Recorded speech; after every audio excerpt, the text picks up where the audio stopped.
Tribal communities are popularly known as aboriginals or indigenous people. In our country, nearly 10% of our population is of various tribal communities. Tribal communities are another excluded group.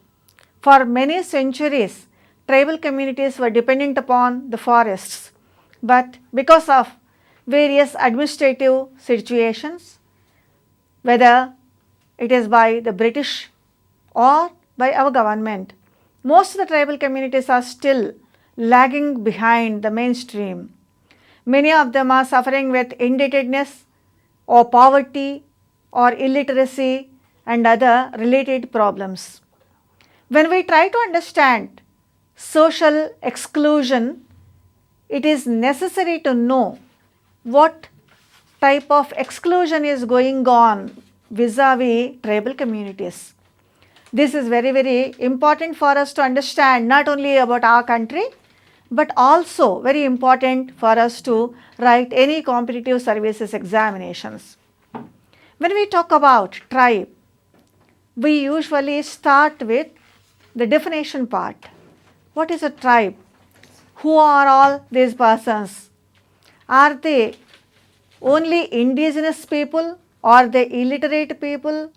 Or are they economically backward people? Or any other definition or meaning we can assign.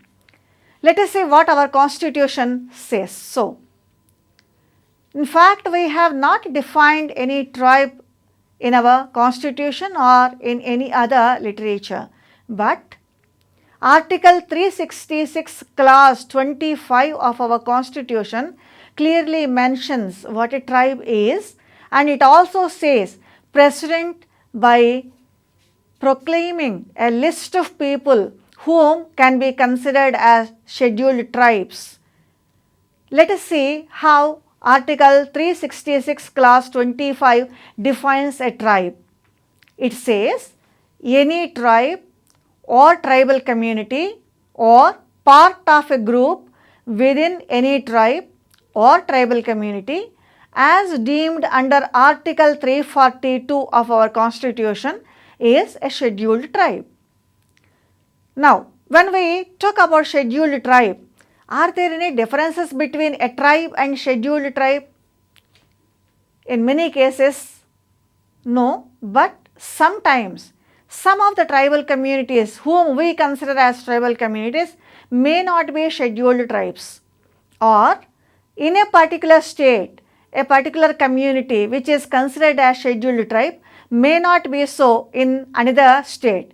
For example, Banjaras, Sugalis, these tribal communities, they are tribal communities in our state, but they are not tribal communities in our neighboring state. When we go to Rajasthan and other areas, their caste status is backward classes. Then how to define a tribe?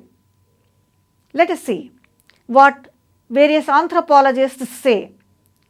D.N. Mazumdar clearly defines a tribe by taking certain characteristics. He says a tribe is a collection of families or group of families who bear certain characteristics. Let us enlist them. First characteristic is a tribe should have a common name. Secondly, it should occupy the same territory. Third characteristic is they should speak the same language. All tribal communities have their own languages, whether it is Chenchu or whether it is Kol or whether it is Oraon or whether it is Khasi or Garo, they have their own languages. Other characteristic mentioned by D.N. Mazumdar is tribal communities should observe certain cultural norms related to their marriage or funeral rites or various rites de passage. Another characteristic mentioned by D.N. Mazumdar is they should have developed a well-accessed system of reciprocity, which is mostly linked with socio-economic relationships. Now, let me once again enlist all the characteristics on the basis of which we can determine, we can understand whether a particular community is a tribe or not. Tribe is always a collection of families. It should have a common name. It should occupy the same territory. They should speak the same language. They should observe certain cultural norms, and they should have developed a well-accessed system of reciprocity. When we are preparing for examination, any one or group of these characteristics may be asked as a question. For instance, how do you define a tribe? On this basis, we make it a question like, a tribe is, answer number A, a collection of families. Answer number B, a common name. Answer C, having a well-accessed system of reciprocity. And answer D, all answers including A, B, C. Then obviously you are expected to choose the last multiple choice answer, that is D, because all these are characteristics of a tribe.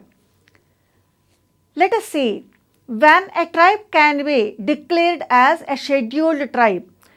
Here there is a need to understand this. The reason is, our constitution provides various safeguards for scheduled tribes, but these safeguards will be available only if a particular tribe or community is declared as a scheduled tribe under Article 342 of our constitution. Hence, there is a need to study Article 342. Article 342 of our constitution clearly says, President can declare certain communities as scheduled tribes. He can notify them if they possess certain characteristics. These characteristics, my dear students, please remember them. 5 characteristics are there. First characteristic is, a tribe should have primitive traits. Second one is, they should be geographically isolated. Third characteristic is, they should have their own distinct culture which is different from other tribal communities or castes or any other group. Fourth characteristic include, they should be shy of contact with other communities or community at large. And another characteristic which will be taken into consideration to notify a scheduled tribe is their economic backwardness. Let me repeat once again. These 5 characteristics for the purposes of Article 342 include a community having primitive traits, community living in geographical isolation, community having a distinct culture, community shying away, shyness of contact with community at large, and economic backwardness. If any community is having these characteristics, then the President of India can declare that community as a scheduled tribe. Now we know what a tribe is. Let us see how tribal communities were excluded. When tribal communities were there, in fact they are the indigenous people in our country. Since ages they were known as Vanacharas or Vanya-Jatis. Our literature, whether Aithihasic literature or Puranic literature or Vedic literature, is a plenty of examples related to tribal communities. We talked about Pulindas or Paulakasas or Hidimbas in our Aithihasic literature, who are all tribal communities.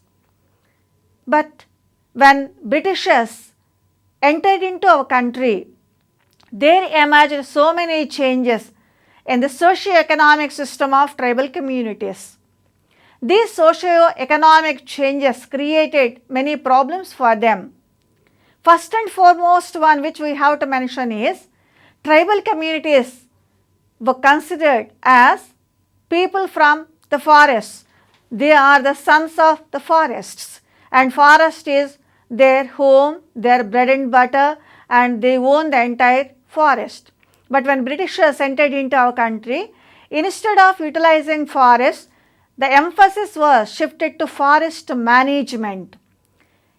In other words, Britishers tried to occupy land, particularly land owned by the tribal communities. This created land alienation amongst tribal communities.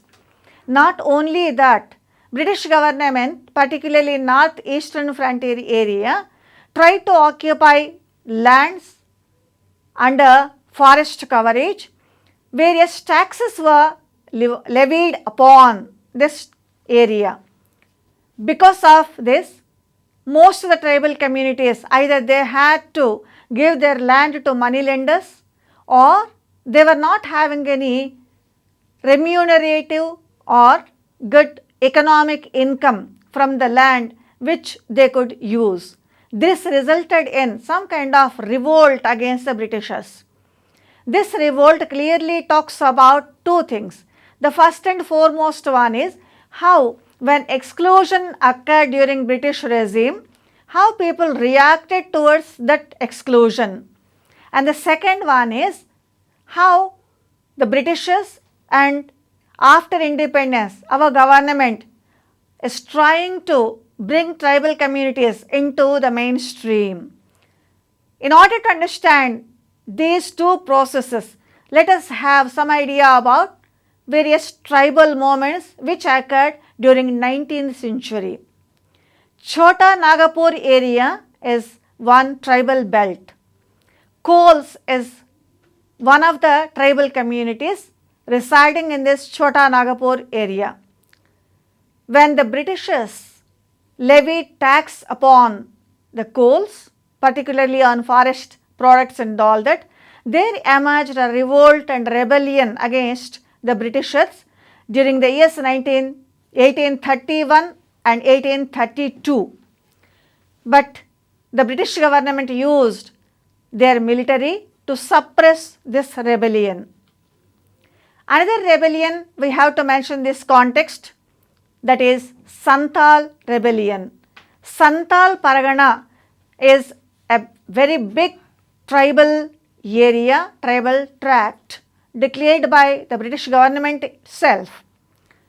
But in this area, it so happened either their land was taken by non-tribal communities, or money lenders were trying to exploit them. And against this exploitation by the money lenders as well as British officials, Santals also revolted against the British government. This revolt occurred during 19th century, particularly 1856 we have to mention. But even this revolt also was suppressed by the British military. Another major tribal community is a tribal community known namely Munda community, and it is a very big empire. They were having their own political system. They were having their own empire. Here, once again, just like any other tribal community, even they too were facing exploitation as well as political domination by the Britishers. Against this political domination, they revolted in the year 1897. All these rebellions or revolts were suppressed by the Britishers by using their military. Let us see some other rebellious attitudes by various tribal communities. Nagaland is a very big tribal tract. Many Naga communities are even today residing. Ahom or Avo Naga is a very big empire, and when these people were trying to say no to levying of taxes by the Britishers or exploitation by the Britishers, there emerged a rebellion. In fact, the Nagas invited non-Nagas also into their area so that they can develop. When we talk about culture contact, we also talk about how various Naga kings invited non-tribals and they tried to understand and convert themselves into some of the Hindu beliefs. Later, Christian missionaries entered into that area, and Christian missionaries tried their level best to convert the Nagas into Christianity. Another rebellion which we have to mention in this context is Mizo or Mizo rebellion. Even Mizos also a very developed society, but once again British government was trying to establish their political dominance, against which Mizos revolted. 𝗂𝗽 rebellion, all of you are well aware. Rampa rebellion, it is also known as Alluri Sita-Rama-Raju, his name is familiar to you. During the freedom struggle, Rampa rebellion, or Rampa is a place and 𝗂𝗽s a tribal community, against the Britishers, they started a revolt. But unfortunately even 𝗂𝗽 rebellion also was stopped by the Britishers. Chenchus also showed their resistance towards the dominance of moneylenders as well as the Britishers. Bastar within central India, a very big tribal tract. We have various tribal communities residing in Bastar area. Against the Britishers and their dominance, even in this area rebellion occurred. All these resistance movements show that when the Britishers tried to invade into the tribal communities, or when the Britishers tried to dominate the tribal communities, exclude the tribal communities, they questioned it. They also showed utmost resistance, but unfortunately futile. When we prepare for examinations, we usually come across questions on various movements started, continued by the tribal communities. For instance, Naga rebellion, even today we are talking about Nagas and their autonomous status. It is still continuing, we can say. We come across questions on in which area a tribal revolt occurred, who have participated in the tribal revolt, what are the reasons for that revolt or rebellion, in which year it occurred, or in what way that rebellion changed the entire tribal community.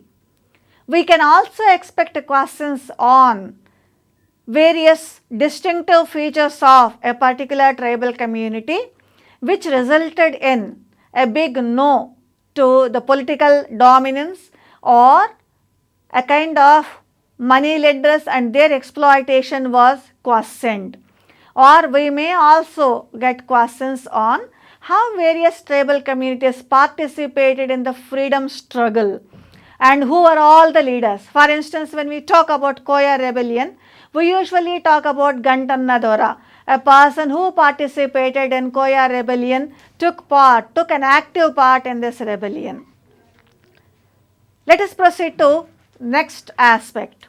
When we talk about tribal movements, we should remember when a particular movement occurred and who are all participated in that or took an active part.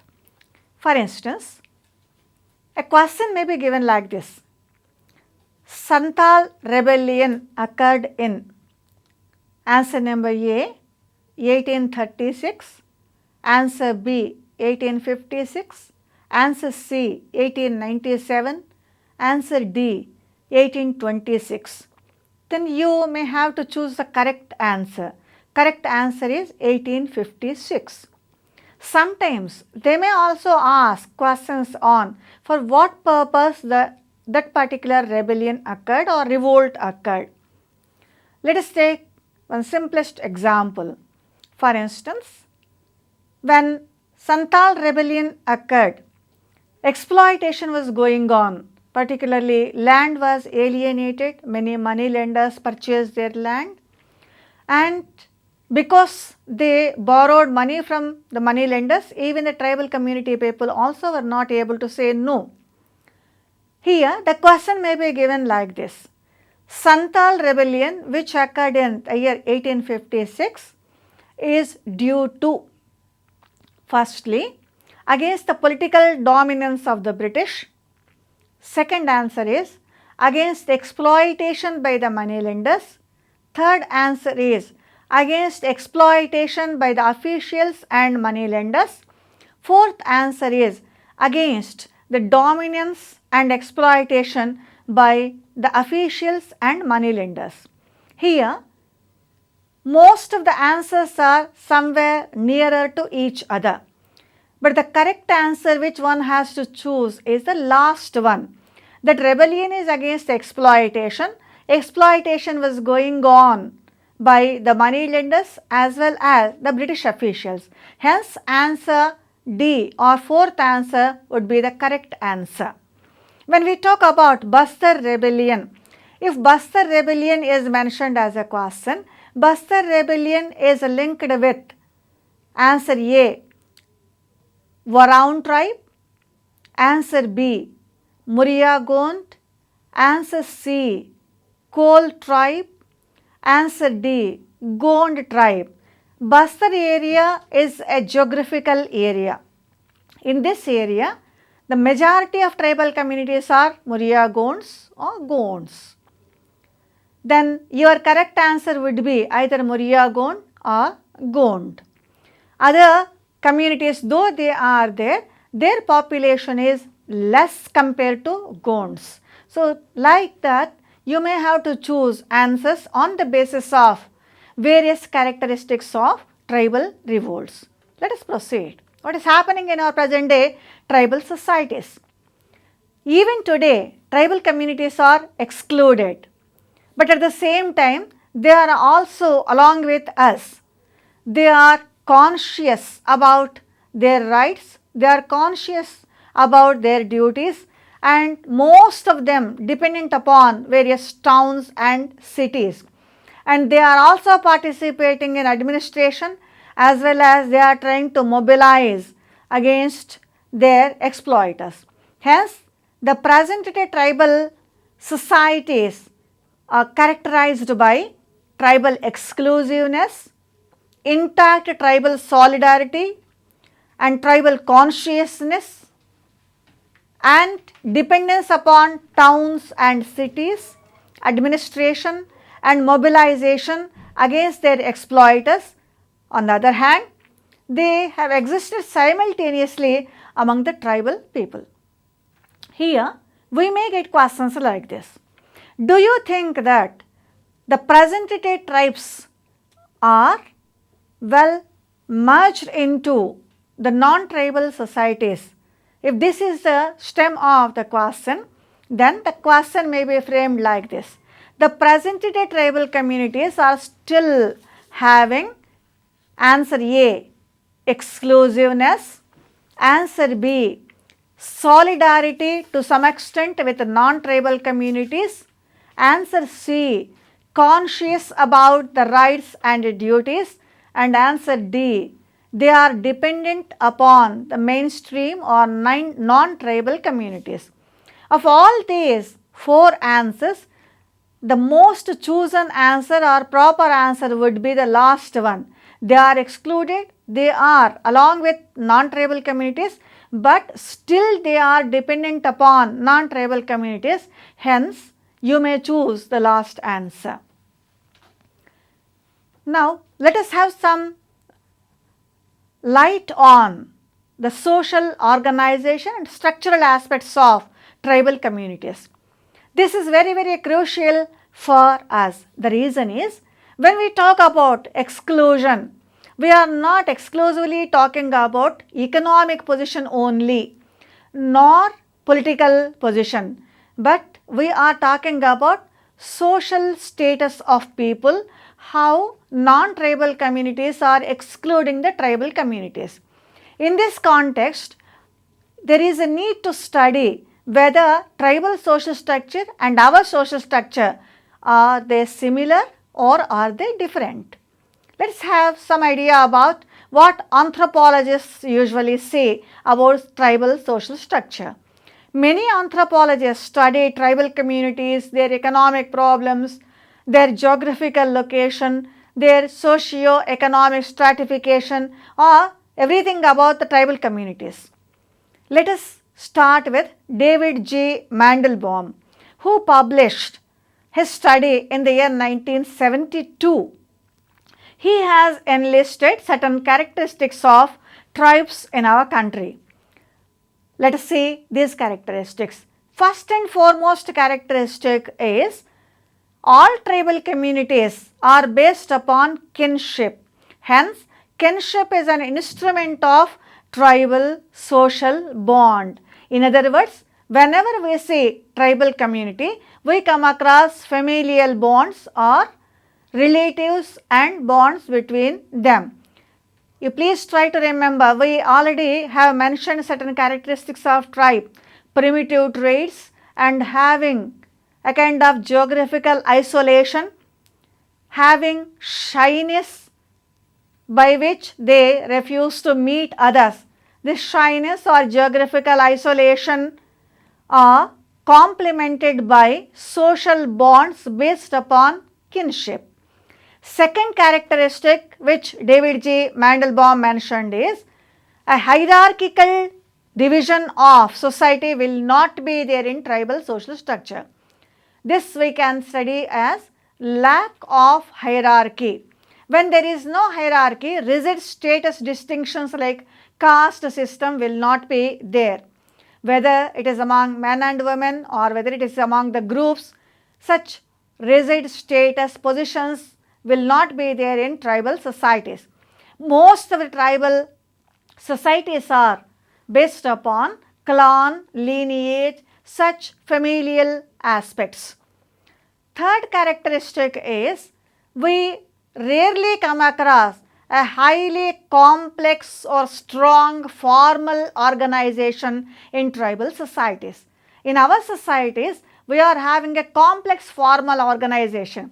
Everything, for instance, if you are living in an urban area, every aspect you may have to write, a bureaucratic setup you may have to work, but this type of bureaucratic, formal, complex organization will not be there in tribal societies. Everything is based upon primary relationships. There we come across we feeling, or people will be considering themselves as part and parcel of a group and one for all and all for one. This will be a motto for tribal communities. Another one is when land holdings, land ownership, all these are characteristics of our agrarian social structure. Communitarian basis of land holding will be a characteristic of tribal societies. The entire land is owned either by a kinship group, namely clan or gotra or lineage vamsha or gotra kutami or fratry or dvishakha or group of families. No person will be having exclusive ownership over land. When this type of land holdings are there, then we call it as communitarian basis of land holding. Segmentary character will be there, where the community will be divided into various units. But unlike caste system, these segments are not organized on a hierarchy on the basis of purity and pollution. Let us mention another important characteristic. In all our modern urban societies, including rural societies, we always cultivate, if you are cultivating, for the market, and this is known as surplus, and we accumulate surplus. But tribal societies will give very little value on surplus accumulation. There will not be any surplus. Whatever they cultivate, whatever they hunt, whatever they gather, it will be used immediately. Hence, the capital will not be there. Use of capital also is not there in many tribal communities. When use of capital is not there, surplus accumulation also is not there, then market trading also will be very, very less in tribal societies. Another characteristic is religion. In our societies, substance and form of religion are different. We come across a distinction between these two, but this type of distinction will not be there in tribal communities. Many tribal religious rituals are magico-religious rituals. They believe in anima or supernatural power, And this supernatural power and belief in supernatural power also acts as a social control mechanism. It says you do this or don't do this. Prescriptions and proscriptions or taboos will be there. Another characteristic which David J. Mandelbaum mentioned is a distinct psychological makeup for enjoying life. In our present day complex societies, we always think certain status symbols are necessary for enjoying our life, but these status symbols will not be there in tribal societies. When we prepare for our questions, we usually consider various characteristics of tribal social structure. A question may be formulated like this: mention which is not a characteristic of a tribal society. This is a question. The first answer is kinship as an instrument of social relationship. Answer B is lack of rigid status distinctions. Answer C, communitarian basis of land ownership. Answer C, formal organization and bureaucratic setup. Of all these four answers, first three are characteristics of tribal society. The last characteristic is not a characteristic of a tribal society. Hence, you may have to choose the last alternative answer as answer for your question. Either question may be given like this: surplus value. This is a basis for the question. In tribal societies, we come across answer A, barter system. Answer B, exchange on the basis of social relationships and kinship relations. Answer C, exchange on the basis of surplus and capital use value.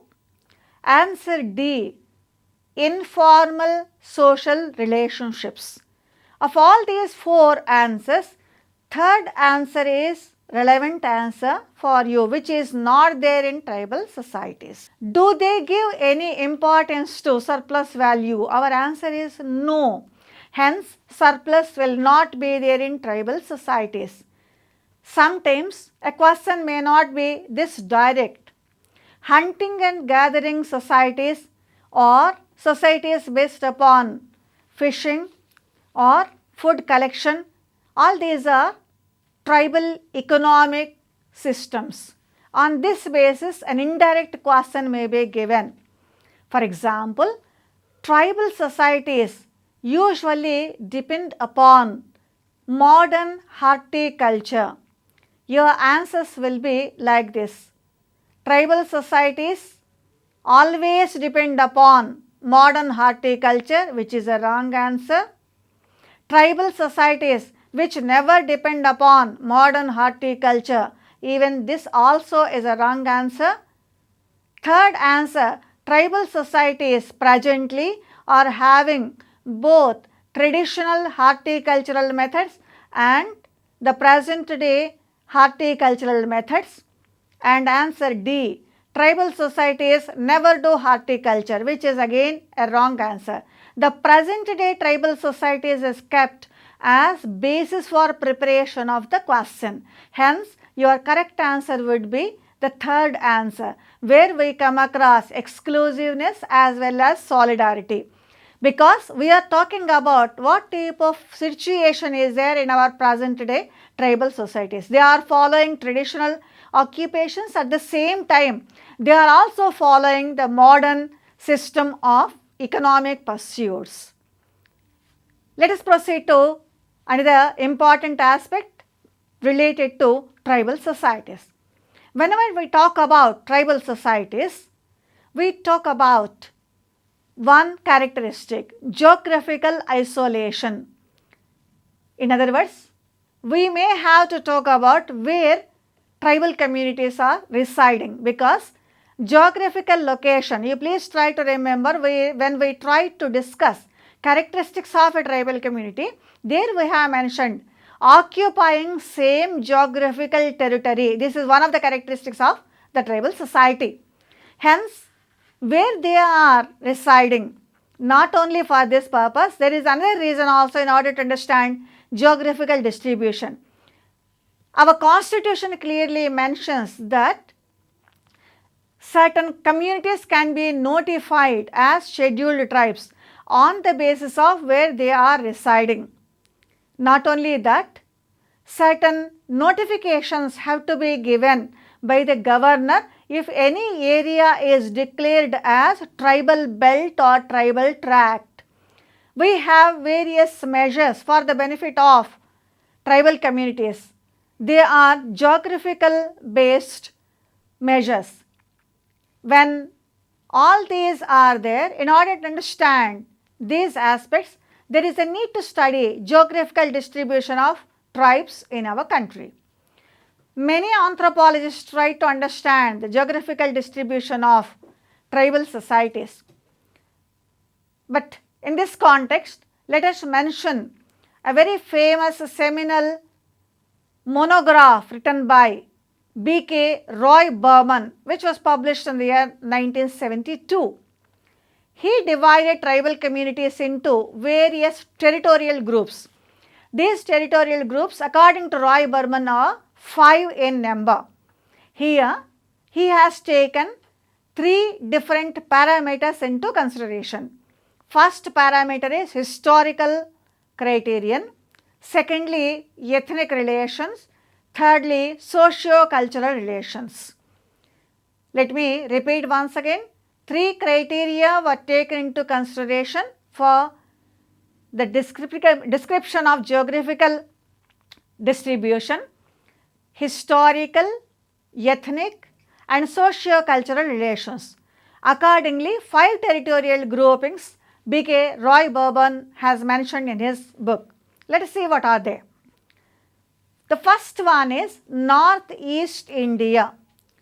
We know pretty well Central India and Northeast India. These are the 2 areas where we come across many tribal communities. Northeast India, presently Assam, Arunachal Pradesh, Nagaland, Manipur, Tripura, all these areas come under this particular geographical area. Nagas, Mizo or Kuki, Mishmi, some of the tribal communities from this particular area. Even now, some of these are highly developed societies, for instance, Nagaland or various Naga tribal communities. And the second one is nearer to this northeastern India. The similarities between northeastern and sub-Himalayan region, that is second geographical region, is language. Their languages belong to one particular linguistic family. Sub-Himalayan region of particularly North and Northwest India comprises hill districts of Uttar Pradesh like 𝗳𝗏 area and also Himachal Pradesh. Khasi or Garo, some of the tribal communities, very famous tribal communities from this particular geographical region. The third one is Central and East India. West Bengal, Bihar, Jharkhand, Orissa, Madhya Pradesh and Chhattisgarh, including Andhra Pradesh, fall under this particular geographical region. Fourth one is southern part of India. Tamil Nadu, Kerala, Karnataka are major parts of southern part of India, South India. We have many tribal communities. For instance, in our state we have Chenchus. We also have Pulayan, Paniyan or Kurichian or 𝗂𝗽𝗱𝗁 from Karnataka. These are some of the tribal communities. Fifth geographical area mentioned by 𝗧𝗏 is that of Western India. Rajasthan, Gujarat, Maharashtra areas cover this western part of India. This geographical distribution took about certain points from the viewpoint of our examination. A particular tribal community originates from a particular geographical area, but presently they are probably in most of the areas of our country. For instance, you will come across Orans or Kols or Bhils all over the country, but Bhils originally belong to Rajasthan area. So, questions may be given on the basis of these aspects. A particular tribal community, to which area it belongs to.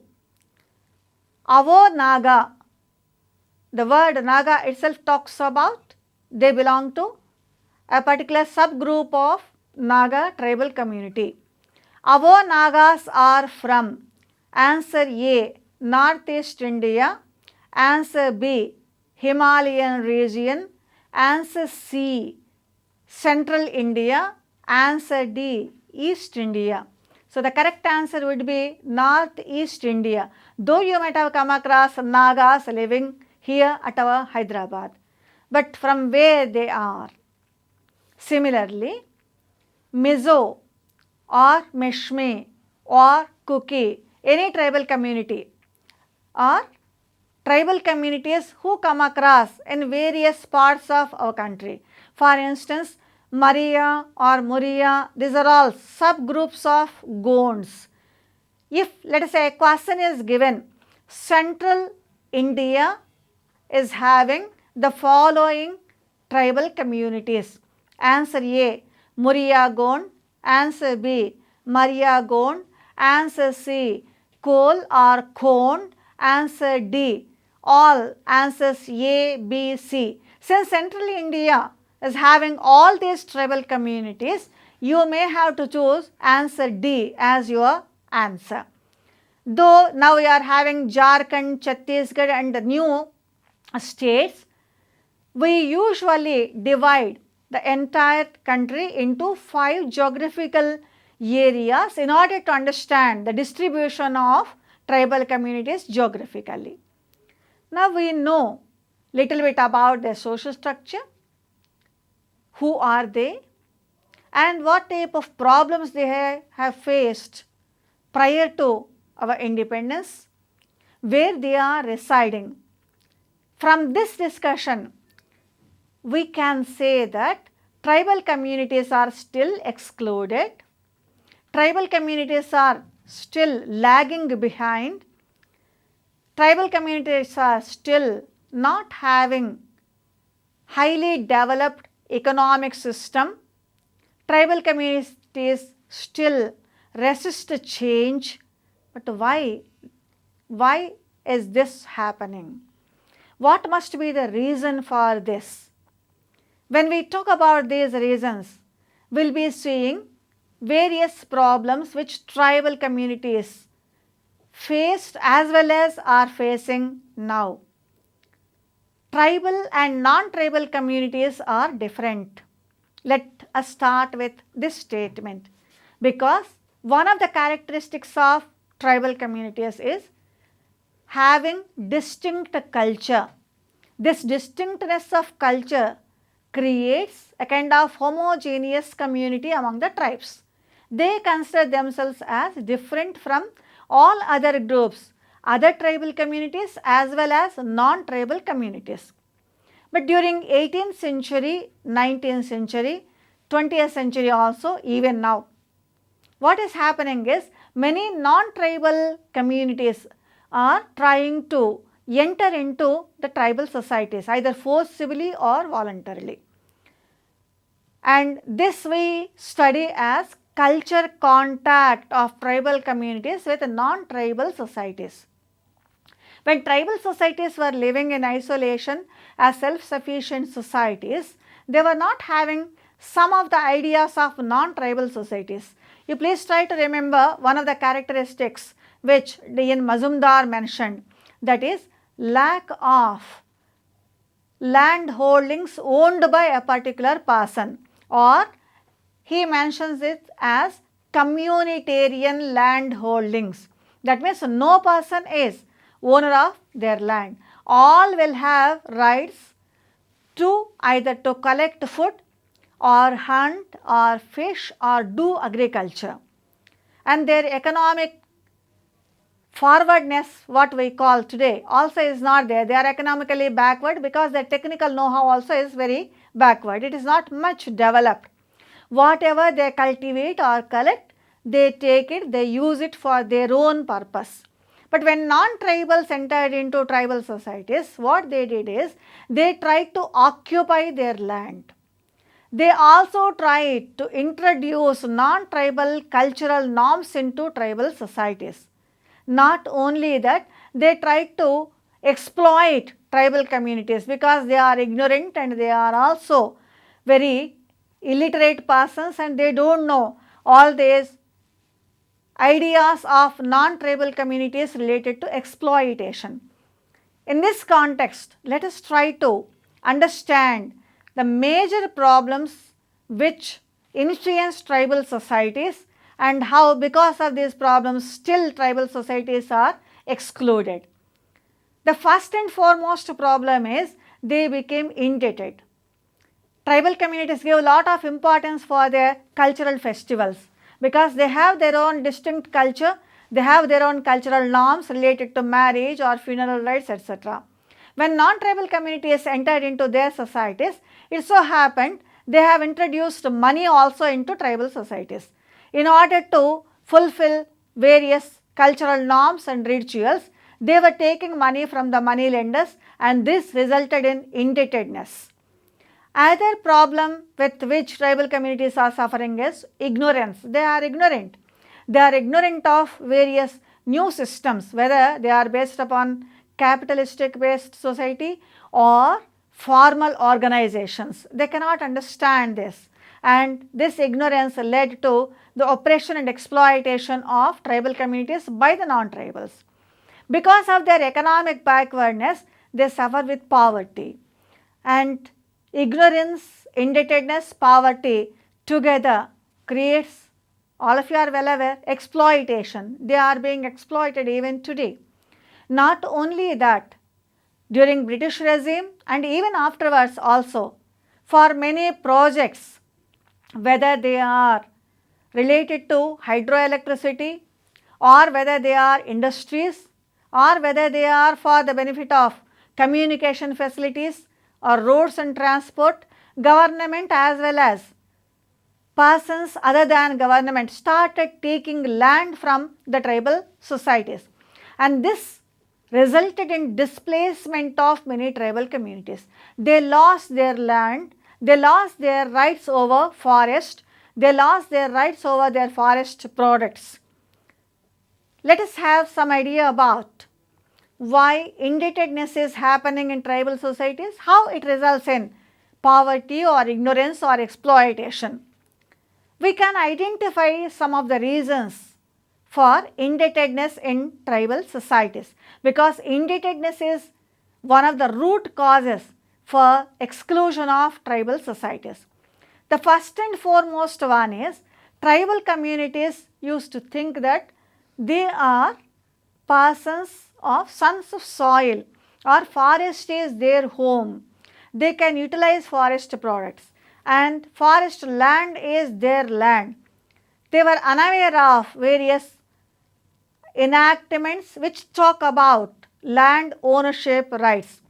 When land ownership rights or various legislations were implemented, they have lost their tribal rights with respect to land and forest, particularly forest laws ousted tribal communities in many cases from their traditional tribal rights over forest and forest products.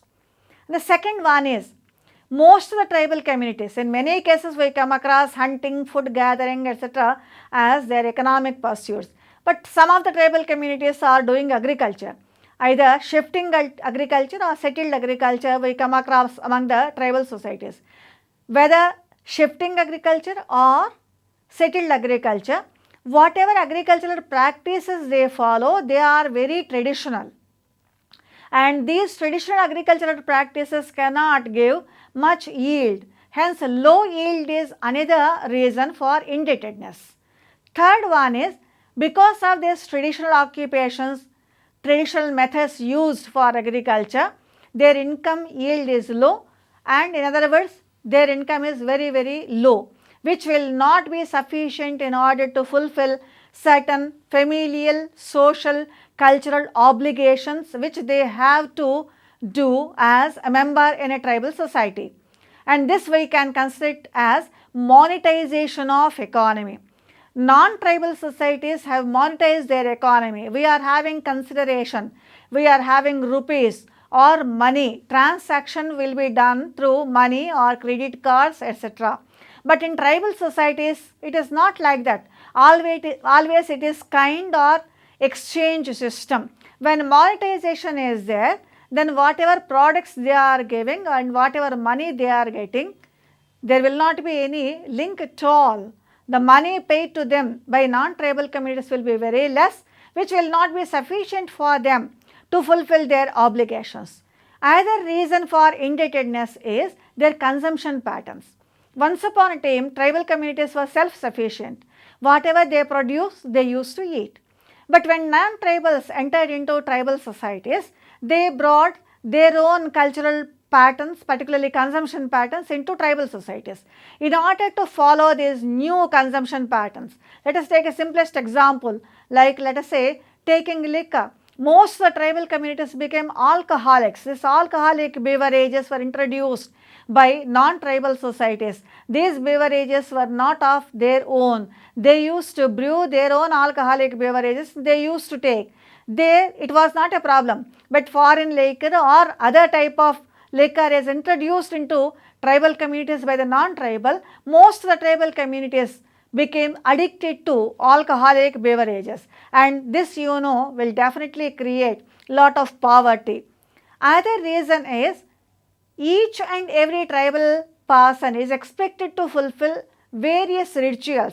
These rituals are life cycle rituals, be it a birth of a child or marriage or death related rituals. In all these, they are expected to participate, they are expected to give a party to the entire community, or a variety of rituals they are expected to do. And this always results in heavy expenditure. And in order to fulfill these rituals, they are forced to take money from the money lenders, which results in indebtedness as well as land alienation. Because of their ignorance and illiteracy, they were exploited. For instance, when we talk about northeastern area, particularly forest area, when Britishers started their forest policy, Forest Act, they declared some acres of land as forest area, and Britishers started owning that land and using forest products. No tribal community was allowed to enter into this forest area. Hence, because of this ignorance, they have lost their rights. Because of their illiteracy, they were not able to understand, and they were also exploited by various money lenders. Let us see another problem with which they are suffering. Land alienation is another problem. Land alienation is nothing but unwarranted transfer of land from tribals to non-tribal communities. Heimentdorf, Elwin, 𝗬𝗏 Dubé, Roy Berman and many other anthropologists studied this problem of land alienation in our country. Why land alienation occurs? There are many reasons. Already we have mentioned some. Exploitation by non-tribal communities, not having enough records, or not able to understand what is happening particularly in the legislature as well as officials and their policy. Ignorance, illiteracy, or a kind of exploitation, these are root causes for various tribal problems. But what type of situation we are seeing in our present day situation? Indebtedness, of course, we have already mentioned. Many tribal communities were displaced from their land by public projects, and even land record maintenance system also is very defective. Many times non-tribal communities occupied the land, but keeping that land on some tribal person. They are also known as binami transfers. illiteracy, ignorance of the tribal people also added to this problem. Have we taken any measures for this? Starting from 19th century onwards, particularly against land alienation, we have been legislating upon. Let us say some of the legislations. Assam Land Regulation Act was enacted in the year 1964. Bihar also enacted upon Scheduled Areas Act. Andhra Pradesh also enacted upon in the year 1959, which was amended in 1970. Madhya Pradesh also enacted upon land revenue in the year 1951. West Bengal also introduced land reforms in the year 1971. Rent Tenancy Act was enacted in the year 1955. These legislations tried their level best to reduce land alienation. When we see questions from these aspects, we can expect questions on causes of problems and also various details about problems. Let us say one simplest example. When we talk about indebtedness, alcoholism or culture contact, a question may be given like this: which of the following is not true? Statement number 1 or answer number 1. Rural indebtedness as well as tribal indebtedness are the direct results of exploitation. Answer B. Tribal indebtedness is a result of land alienation. Third answer is tribal ignorance and poverty resulted in land alienation as well as indebtedness. Answer C. Government projects never displaced tribal societies. Of these 4 statements, first 3 statements are correct statements. Our question is in a negative way. Which of the following statements are not correct? Hence, the last answer, answer 4, would be the correct answer. So, when we prepare for competitive services examinations, we should have thorough knowledge about various details of tribal society. When we talk about legislation, we can expect questions like the central India, which includes Madhya Pradesh. Are there any legislative measures related to central India, particularly tribal indebtedness and land alienation? Answers would be Madhya Pradesh Land Revenue Code of 1951. Answer 2, West Bengal Land Reforms Act of 1971. Answer 3, Bihar Scheduled Areas Regulation Act 1969. Answer D, Assam Land Regulation Act 1954. Of all these, central India means Madhya Pradesh. Hence, your answer would be Madhya Pradesh Land Revenue Code of 1951. Your correct answer would be Madhya Pradesh Land Revenue Code of 1951. When we prepare for competitive services examinations, let us see the important elements of tribal social structure, tribal problems and prepare. Whether it is social problems related to tribal societies or social structure, you please prepare various tribal studies written by anthropologists like 𝗓𝗏 Dubé, von Führer-Heimann-Dorf, Verrier Elwin or Roy Bourbon. These books can give enough knowledge for you and you can excel in any type of examination if you read them.